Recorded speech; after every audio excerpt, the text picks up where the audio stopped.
Alors, vous voulez effectuer une opération de saisie des ventes avec le logiciel e-compta.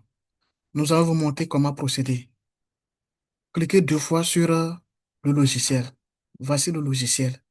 Vous avez alors la page de connexion qui s'ouvre. Vous avez le login et le mot de passe. Alors, au niveau de login, vous enregistrez, vous saisissez le code d'accès à votre logiciel. Donc, je saisis mon code d'accès. Puis, au niveau de mot de passe, je saisis mon mot de passe. Une fois que je saisis mon mot de passe, je clique sur connecter. Donc, une fois cliqué sur connecter, voilà, le logiciel s'ouvre et j'accède maintenant au menu de ce logiciel. Alors, pour effectuer les opérations, d'abord, passez par ouverture, clôture de caisse. Cliquez sur ouverture. Vous avez les deux boutons.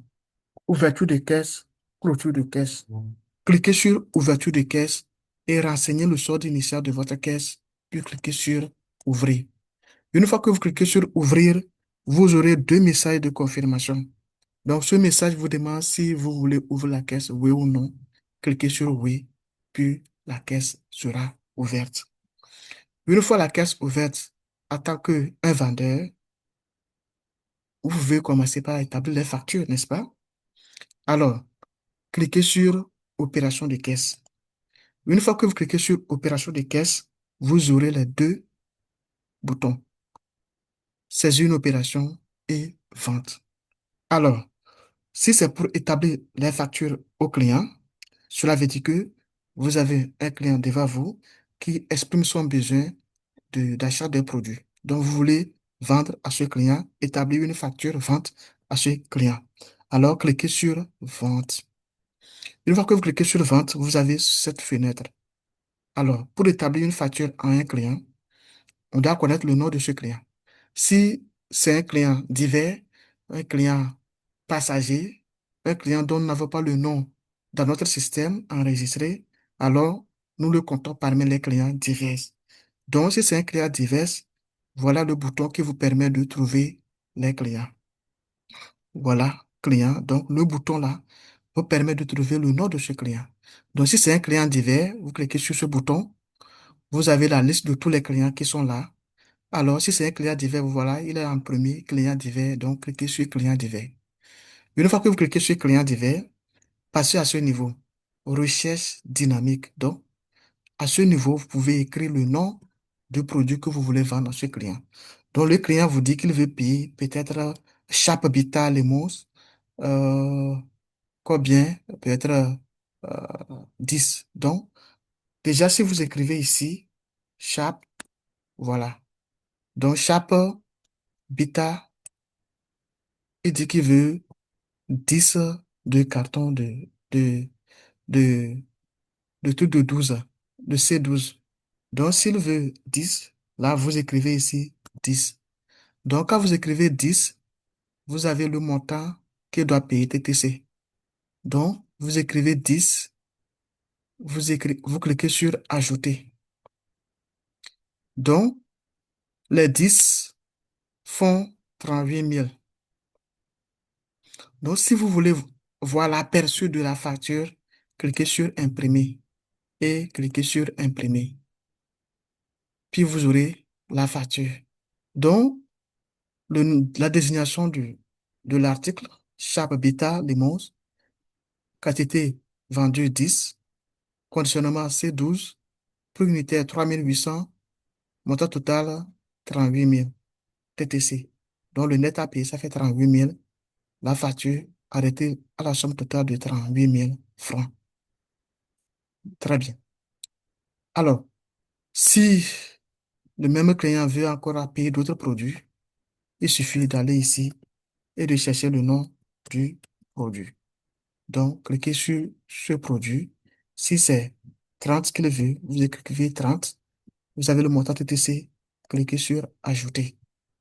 Vous pouvez voir l'aperçu au besoin à tout moment. Donc, s'il veut un autre produit aussi, cliquez dessus. Et si c'est 5 quantités qu'il veut, vous écrivez les 5, cliquez sur Ajouter. Donc, une fois ajouté, vous pouvez maintenant imprimer. Donc, quand vous voulez imprimer, cliquez juste sur ici, imprimer, puis ça va sortir dans l'imprimante. D'accord. S'il advenait que vous fermez cette fenêtre, cliquez sur Oui et que vous voulez revenir, peut-être le client, à peine que vous fermez, il revient, non, il dit, il veut ajouter ou bien il veut qu'on enlève certains éléments là-dedans, il n'a pas encore réglé. Il se rend compte que ce qu'il a dans sa poche, ça ne suffit pas. Là, on va retourner sur cette facture. Donc, pour retourner sur cette facture, faites clic droit sur Saisir une opération, allez au niveau de comptabilisation, liste des documents de vente, cliquez dessus. Vous allez sur non comptabilisé. Donc, vous allez afficher les factures non comptabilisées. Et vous allez voir ça en premier. C'est ça, la facture. Donc, déjà, vous avez le nom de la personne, client divers. C'est un client divers. Cliquez 2 fois dessus et vous avez la facture. Vous avez la facture. Une fois que vous cliquez 2 fois dessus. Donc, si il dit que peut-être vous, qui ne veut plus acheter Diamalaja, donc cliquez 2 fois sur Diamalaja. Voulez-vous vraiment supprimer? Oui. Donc, voilà, Diamalaja n'est plus dans la liste. Vous voulez voir l'aperçu? Cliquez dessus. Vous allez voir maintenant que il y a plus Diamalaja dans la facture de ce client. Donc, le montant TTC revient à 62 075. Et c'est bon. Donc, si c'est bon, vous imprimez la facture et puis vous remettez au client. Très bien. Donc, côté vente, voilà ce que vous pouvez effectuer comme la saisie d'une vente. Eh bien, maintenant, si vous êtes chargé de saisir aussi les achats, les commandes, lorsque vous faites des approvisionnements, là, pour les entrées en stock, vous allez ici, saisir une opération, vous faites un clic droit là. Vous allez au niveau de opération. Vous allez voir saisir un dépôt de stock commande achat. Vous saisissez, vous cliquez dessus et c'est la même fenêtre. Vous cherchez d'abord le nom du fournisseur ici. Cliquez sur ce bouton B. Puis si c'est SNB, votre fournisseur, cliquez sur SNB. Ou même il suffit à ce niveau d'écrire SNB et puis vous avez SNB qui est là. Cliquez dessus. Puis vous allez au niveau de recherche dynamique. Vous écrivez le nom du produit. Par exemple, si c'est diamant, vous écrivez et il est là.